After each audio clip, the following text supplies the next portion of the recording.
If you have not yet hit the 300 standard banner pity yet, you will likely do so during version 1.4 and you get to select one of these. So let's talk about which character is the best to choose for your account. Which means we will also look at their various teams so you can better decide which one is best for you based on the units you actually have.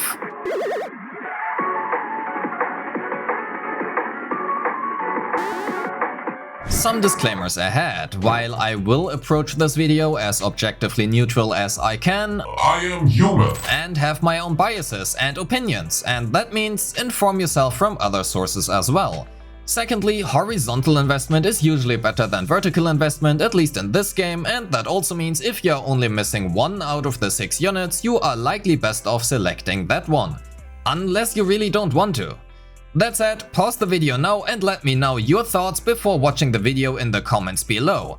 Don't forget to like and subscribe if you like this content, and let's get into it. First up, we will have a look at the different units at Mindscapes 0 and their respective roles and teams. Afterwards, we will look at the Mindscapes 1 and 2 for the players who already have all standard units.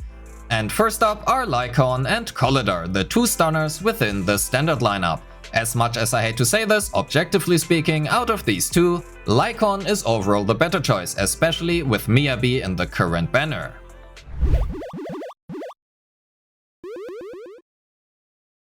Lycaon's teams are versatile, while he also provides Ice Resistance Shred, which can massively boost Miyabi's and Alan's damage, as well as a generic 35% stun damage multiplier increase.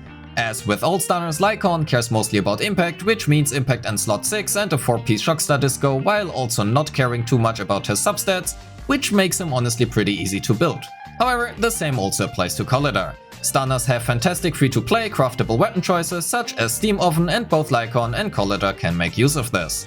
While Lycaon takes some field time for his Daze application, he also works well when played in a more quick-swappy style, switching him in, doing his EX special, maybe a basic 3-4-5 here, and then switching back out. For his teams, he works well as a stunner in a current team paired with Sukaku, and is fantastic in Alan teams, those either being Alan, Lycaon and Sukaku, or even Alan, Lighter and Lycaon. He also works super well in Miyabi teams such as Miyabi, Lycaon and Sukaku, or Miyabi, Yanagi and Lycaon. For the latter, switching his 4-piece Shockstar Disco for a 4-piece Freedom Blues is a good option to help Miyabi's anomaly build up. Rina is probably the support who provides the strongest damage boost to Miyabi or Alan. Overall, Lycaon is a great choice for your account if you are planning to or already have built an Alan, or are planning to get or already have built a Miyabi team and are lacking other options.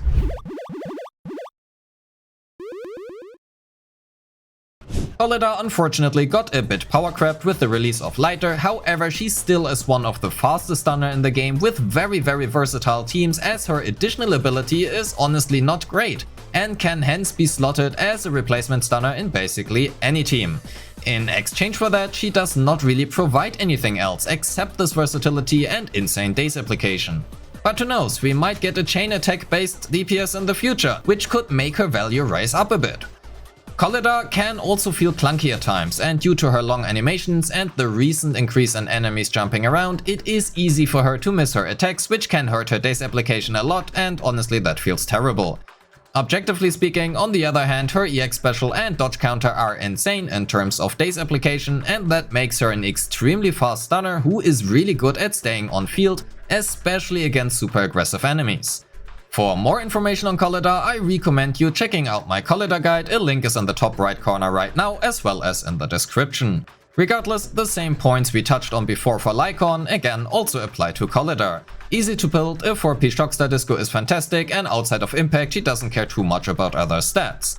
Obviously, as usual, you can always optimize by fishing for crit or AP stats depending on your team, but that is not the topic of this video. She also can use Steam Oven super well, which again is a very accessible free-to-play craftable option. For her teams, I will have to cut down the options as you can see on screen right now. As she really does not care about her additional ability as of now, she can be slotted in basically any team. Regardless, let's talk about some of them at least. If you really love crit burners or main DPS Lucy, Koleda is a great stunner for this mono fire team.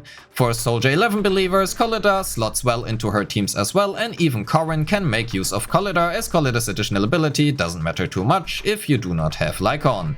in which case, to be fair, you should probably just select Lycaon from your selector in the first place. Koleda also works great in a Piper, Nekomata or Billy team. Again, she is very versatile in this regard. And just as a special tribute to Goba, let's mention Ben as well, as they do indeed have a special interaction with each other. Regardless, if you have Lighter, Koleda is not the best pick for your selector, but she is a good choice if you are lacking stunners, and she might or might not get a small boost in the future for chain attack based teams.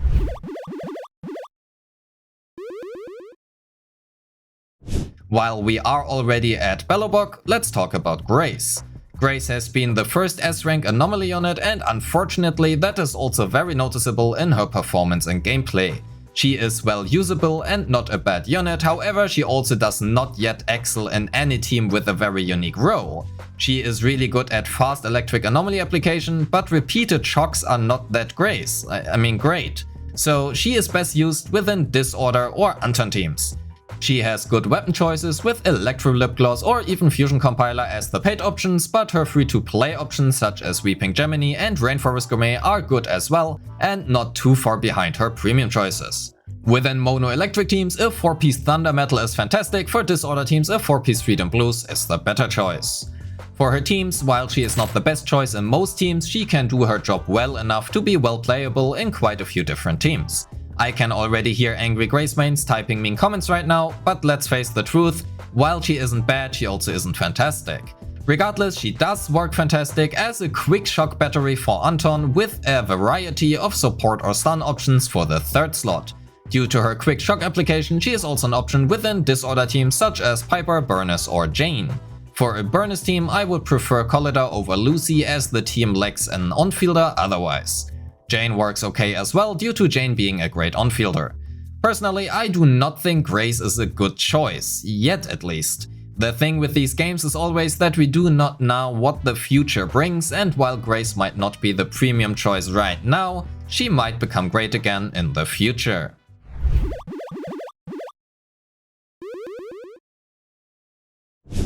Rina is a difficult topic. While she is basically the only real non-paid source for pen ratio so far, and hence also the go-to, albeit only choice for making pen ratio in slot 5 great, she also feels absolutely horrendous to play. Again, take this with a grain of salt, this is my personal opinion. If you enjoy Rina and her playstyle, all power to you. Rina provides one of the strongest buffs in the game and is a fantastic unit in terms of raw damage gain. However, this damage gain comes at the cost of her needing to be swapped in every 5.5 seconds. This can feel quite stressful, and some teams do not even have the time for her to do that. An example here being Harumasa. If you enjoy this playstyle however and can maintain her buff uptime, Rina is a great and very versatile support to choose. She also is not super reliant on her additional ability, which helps her versatility even more. However, that doesn't mean her additional ability is bad, in fact it is actually quite good. She also has very flexible build options depending on the team you play her in. Thunder Metal in Mono Electric, Freedom Blues is an option if paired with Grace or Yanagi in Anomaly teams, albeit maintaining the uptime is not the easiest, and Swing Jazz or Protopunk for generic buffs. She can build either Energy Regeneration or Anomaly Mastery in slot 6 and Crit or Anomaly Proficiency in slot 4, both depending on your teams and what you are in need of. As Rina is very flexible, I cannot list all her teams. Regardless, she does excel as the current premium buffer even for non-electric teams, and hence is never a bad choice in terms of damage gain if you enjoy her playstyle. Overall, Rina is a fantastic choice for your selector if you lack a strong support and are fine with her playstyle.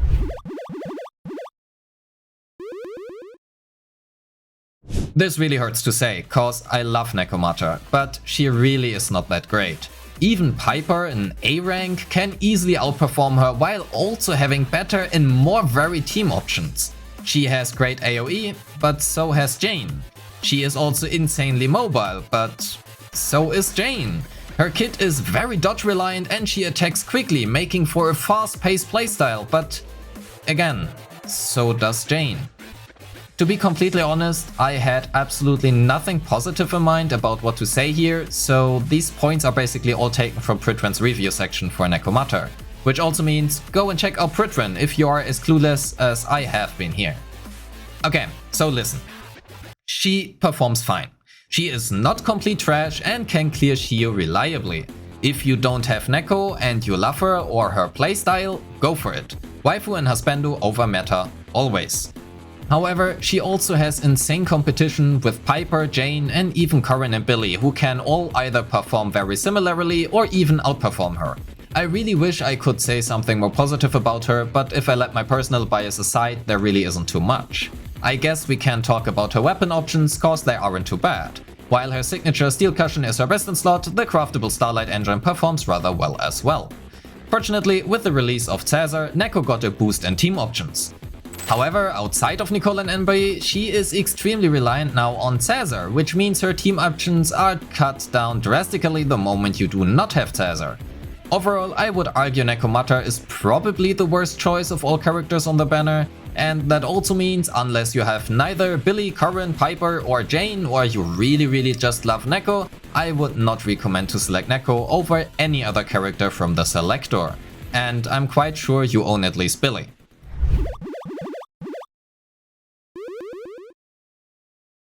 Lastly, Soldier 11. As of time of writing this, as the only fire attacker, she fills the niche of exactly that and enables mono fire teams. Soldier 11 takes considerable field time, and unfortunately for her, her entire combo is slightly longer than any enemy stun duration. However, she can still deal considerable damage and is not a best choice if you like either her simpler playstyle, or are lacking a fire DPS which is not burners. And let's be honest, she is the only fire DPS outside of burners. However, there's also a chance that we might get another fire DPS in the future, Eve. And if you are not interested or already own the other Selector options, you might want to hold onto the Selector for a bit. Soldier 11 has good free-to-play weapon alternatives such as Starlight Engine, and with Inferno Metal a solid disk drive set to farm, especially as it is paired with Puffer Electro in the farming stages. Overall, her niche is also well reflected in her teams. She is restricted to Fire or Obel Squad teams, which she is currently the only member of, which we actually have. She pairs well with Caledon support, such as Caesar or Lucy, can be played with crit burners in a mono fire team, and can also utilize Chingy for a more stun-driven approach. Overall, Soldier 11 is a fine choice if you are in need of a fire attacker or really like her. However, she only really excels in her niche, that one being mono fire teams. Let's quickly summarize. Please keep in mind my personal rating might not reflect the best choice for your account. Take a look at the teams I showed and also your account, and then decide based on that instead of taking the next best recommendation of mine. You can also join our Discord server, a link is in the description if you are unsure, and ask me there directly. While I try to answer YouTube comments, the best way to ensure you get an answer is by Discord. Anyway, if I had to rank them, my personal ratings would be the following. Lycaon for Alan and Miyabi teams, Koleda as the best overall stun option if you do not have Lighter, Rina as the premium support if you are lacking in support variety and don't mind her playstyle, Soldier 11 for filling the mono fire niche and as a strong attacker, Nekomata if you enjoy a fast-paced playstyle and don't like or own Billy, Corin, Piper or Jane. Though again, I'm sure you at least own Billy. My personal vote goes to Lycaon or Rina being the overall best choices. Lycaon, given how many of you will likely either have Ellen or Miyabi, and Rina being the best generic choice as her damage buffs are very potent in exchange for some more sweaty gameplay. That being said, let's talk about their Mindscapes. And that also means if you are not interested in their Mindscapes, you can stop watching now. In which case, thank you for watching, I hope this video helped you making a better decision for your account. Don't forget to like and subscribe and leave me a comment or whether or not you have already gotten your Selector and who you chose. For all of you still sticking around, let's continue. We will make this quick, I don't want to take too much more of your time. Koleda's Mindscape 1 sucks, Soldier 11's Mindscape 1 does not do too much for her actual damage output, and while it is a nice quality of life, it isn't too great either. Nekomata's Mindscape 1 is a significant damage boost, but as Nekomata is not great in the first place, this mostly helps her catch up to the other units.